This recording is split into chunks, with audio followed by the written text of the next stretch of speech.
Hello, everyone, and welcome back. Today, we are doing something a little bit unusual. We're going to take a look at the whale probe. Looking at the whale probe and starting off here at Daystrom's website, because I do believe that they have a very good grasp of a lot of this. And as we can always see with their coloration for their text, they can tell you what they've got listed here from their own canon source as well as backstage novel source and their own speculation. Getting into this, the mysterious vessel appeared in Federation space in 2285 on a direct heading for Earth. The probe was transmitting a signal of such enormous strength that it neutralized every power source which approached, including starships and bases. All efforts to stop the probe failed utterly, as did all attempts to communicate with it. On reaching Earth, the probe directed its signal to the ocean, causing a massive volume of water to vaporize and creating a solid cloud cover over the entire planet. Eventually, Captain Kirk and crew were able to determine that the probe was attempting to contact the humpback whale, which had populated Earth's oceans until the end of the 20th century. These had apparently been in communication with the alien civilization somehow, and when they had been hunted to extinction by humans, the aliens sent the probe to determine the reason it had lost contact. Captain Kirk succeeded in traveling back in time and bring back two humpback whales to the present day. He released them into the ocean and they re-established contact with the probe, which departed shortly thereafter. Many mysteries remain regarding the probe, but it may be a mechanism similar in function to the Starfleet probe, but on a vastly greater scale. It may be a machine intelligence similar in kind to V'ger, but of purely alien origin. It may even be a manned spacecraft, but unknown, perhaps containing a cetacean crew member or crew members. The mechanism by which Earth's whales communicate with the probe is also unknown. Obviously, whale song does not consist of mere sounds. It is presumed that there must be some form of telepathic contact involved.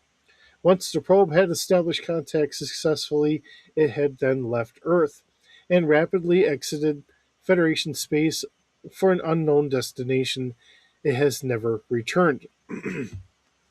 So, getting into all of this, it was a wonderful kind of mechanism for us saving the humpback whales, which we can all thank Kirk, Scott, uh, Spock, and the team for making sure that the whales are now properly cared for.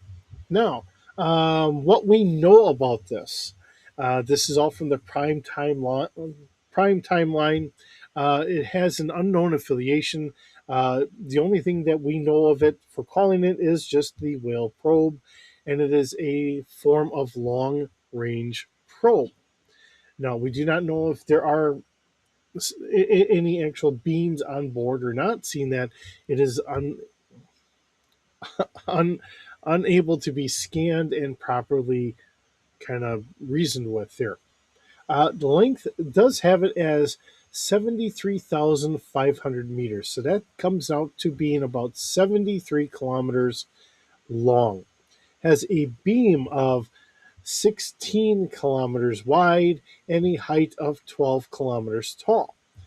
We don't know how many decks because unfortunately we can't scan it. We don't know what is actually inside there. The mass and crew, again, are all unknown, capable of sustaining high warp, which is something that we do know. Um, and its diplomatic and life expectancy for its hull is all complete unknowns. Now, I bring this up just for having fun with it all, in case we did want to throw it into our Star Trek, Star Wars galaxy. And with that, let's get on over and see what kind of silliness I have come up with today. All right, so looking at the whale probe here now, I used AI to help me kind of come up with this again, mainly because it does make it a little easier. There's not a lot we're going to have, and this gets to be a very interesting ship. Now, the reason why I say there's not a lot here, mainly because it kind of comes down to a couple things. Now, I meant to change this. I was thinking about it. We're not going to have it at capital scale because I think that would be kind of wrong. Although it's not like you're really going to be able to actually hit this anyways. I think this would be at Death Star scale, mainly because of the size. Now that in the Star Wars universe, the size doesn't always mean the scale because we do have some transports that are big enough to be at a capital scale, but because of their hull strength and everything else, they are still listed at being at starfighter scale. So there is always that. But because we can't quite get to it, and it's kind of impervious to everything because it just absorbs all the energy. So I think even if you were to shoot at it with the Death Star laser, I think it might just absorb all that energy. I could be wrong with that, um, but it's hard to say. Um, but in the Star Trek sense, it absorbed everything around it for all the energy. So we couldn't get scans of it. We couldn't, attack it. We couldn't anything. Even just trying to come up with solar sails to try and get something to keep some ships afloat, they were struggling. So we'll just put it in those regards. All right. So looking at what we have here today, the Alien Whale Probe. It is an unknown vessel, automated interstellar communication megastructure. We're going to have this at Death Star scale. The length is about 70. Well, why don't I just? It's 73 kilometers long. So let's see if we can't just 73. Actually, 73.5. Um, let's see.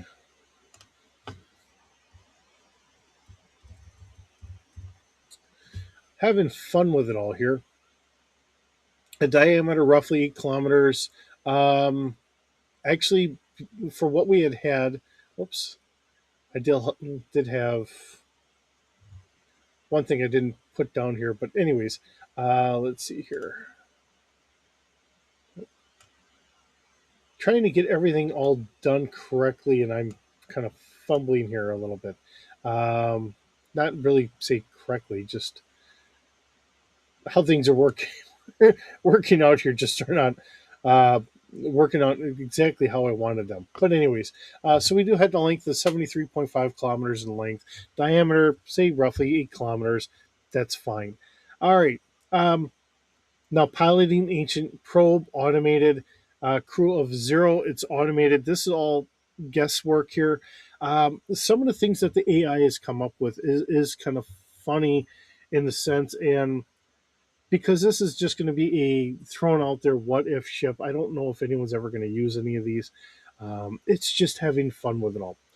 Crew skill, all necessary ship operations would operate at an effective 12D skill level due to the advanced automation. So you're going to roll 12 dice for anything that comes along. To our knowledge, we don't have any passengers. Cargo capacity, we don't know any of that either. So we're just leaving those blank. Same thing with consumables, price, hyperdrive. You know, I don't know how they never say how fast this goes. So what warp speed we're going to have? We could easily say um, we could do a 6 warp 6-8 dash 9.9 for 12 hours. Um, just to give it something, but this is all speculative. I'm just throwing it out there just because. Um, If I can get everything kind of working out here, right? All right. All right. It does have a nav computer program for whatever destination it's got. But there again, that's just taken for the idea that this is an automated thing and not an actually occupied ship. Maneuverability, it is going to be at a 0D. It doesn't just turn or dodge or whatever. It doesn't need to. It just kind of lumbers in space and gets there. So space cruising speed is a 4. Does say it can enter the atmosphere. Can enter atmosphere and submerge underwater without slowing down, unaffected by air resistance. Now it's going to be able to go at 280 miles an hour or roughly 800 kilometers an hour. Hull, we have special rules, but it's essentially an impervious structure. Shields is going to be 0D, just relies on the hull itself. Sensors, passive unknown range, but capable of pinpoint specific biological life forms across light years. So let's just say that the um,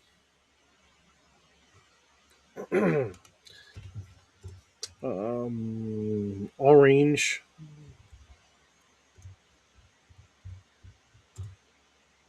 would be let's see, 50 kilometers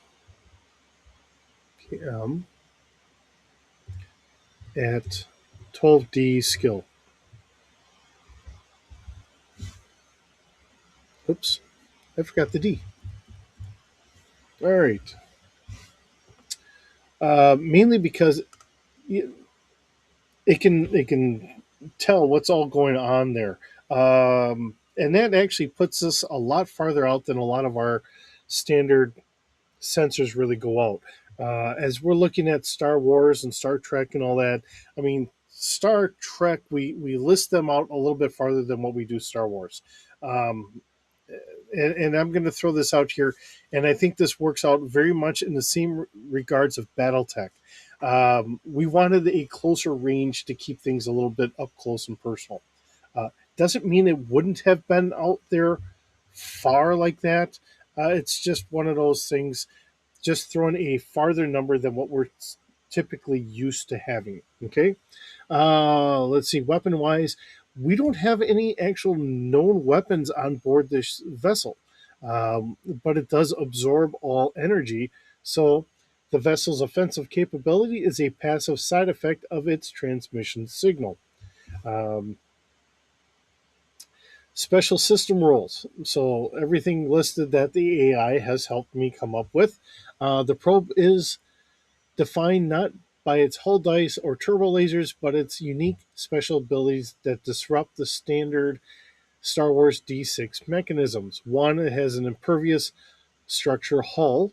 The probe's hull is constructed of an unknown black, non metallic, extremely dense material thought to be kilometers thick.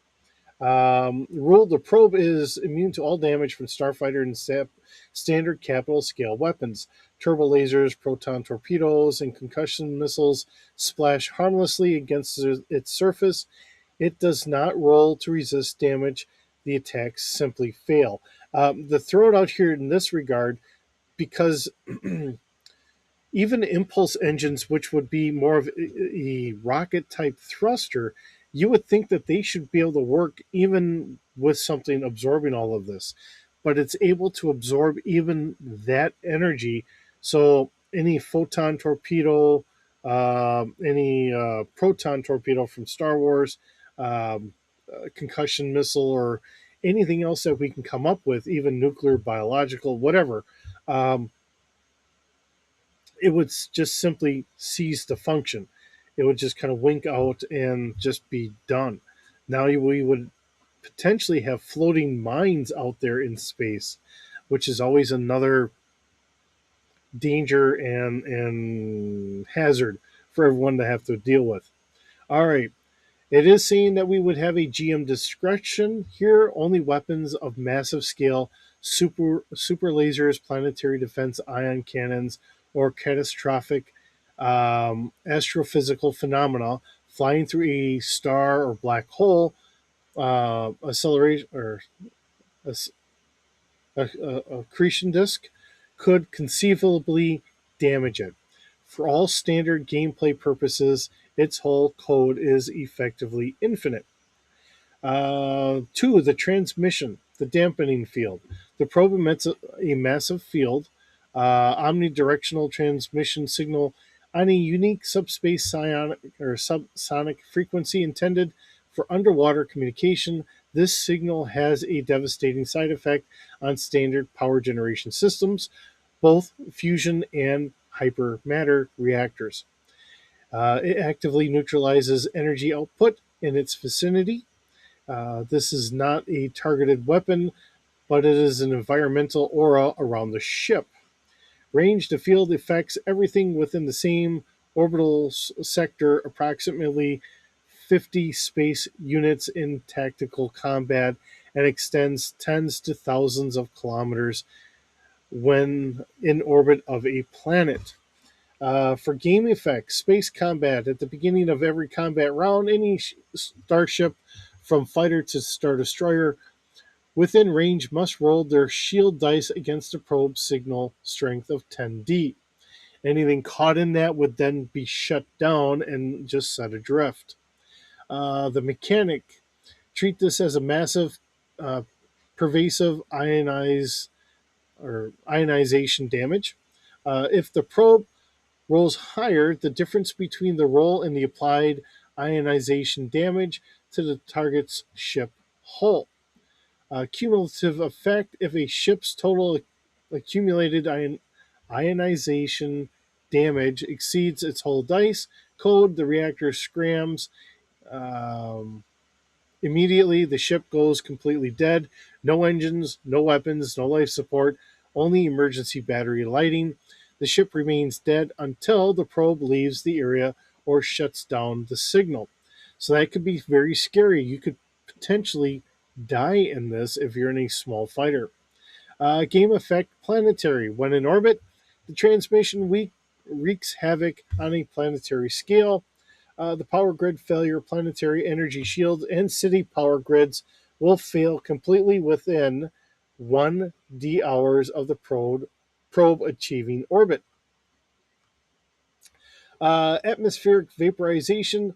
The massive energy and signal boils oceans and vaporizes cloud cover, creating a massive global storms. The planet will become environmentally uninhabitable within 48 hours of the signal if it is not answered. And that's what we have. So, a very deadly vessel in all sense. The big thing comes down to is if you're getting anywhere near this within, say, 10 kilometers, um, 50 space units, 5 kilometers, okay? Um, you're going to have to take a 1d10 roll against everything you've got to see if your ship actually functions or not. And if it fails to function, then unfortunately, you're dead in the water until it happens to just go by. So, what do you do on that? Once it's gone by, you can then try to get repairs done. Um, I'm going to say you're probably going to have at least a difficulty of 20 or better to try and repair your ship to just kind of nurse it back to wherever it's got to go. Um, just kind of keeping it at that. Now, whether it's right or wrong, I mean, you can only determine if you put it into your game system. If you happen to have any of your ships fall prey to this would be a very deadly thing if it happened to hit, say, like, well, for us, Earth, in the Star Wars setting, maybe Coruscant or some other highly populated planet. Maybe because it's just on the way to another planet that needs to be taken care of or something like that, and we need to understand it. Uh, how we would deal with that, I don't know. Possibility of maybe a force ability having some sort of force telekinetics or something like that to try and talk to it, so that way we can maybe talk it down because it's gone past a couple highly populated planets that we need to be able to get power back to, or something like that. Or maybe it just happens to fly by and now everything has to have a, say, a D20 roll to pass and try and get everything up and running again. And maybe you never see it again. It's just the catalyst for just doing a lot of engineering roles to try and fix things and make them work again. Um, kind of like thinking of a apocalyptic um, mega solar flare that just wipes out all power to a planet or something like that. And now you have to kind of try and repair things on the fly. It could be used kind of like that, something that has nothing to do with you, and it just happens to go by and it's on its way to whatever other galaxy is out there or whatever that it communicates with, and you're just caught in the unfortunate path that it just wreaks havoc with. Um, Something to throw out there, something for fun. Just like I said, something to make it so that way you can kind of either interact and save some other planet, or something that you can try and repair a ship and then continue on, having to redo everything, but along the way deal with the problems that it causes. So just throwing this out here as a fun ship for the week, something different than our standard Federation ships, because we've been getting a lot of them lately because we've been going through the advanced Starship Design Bureau and all the fun things that they've come up with. Now we're going to shift gears and try and get some other ships here. Um, but let's throw some fun ones in here once in a while too. So, with that being said, thank you so very much for joining me today. It's wonderful having you here. I hope you're doing well, and I will see you in the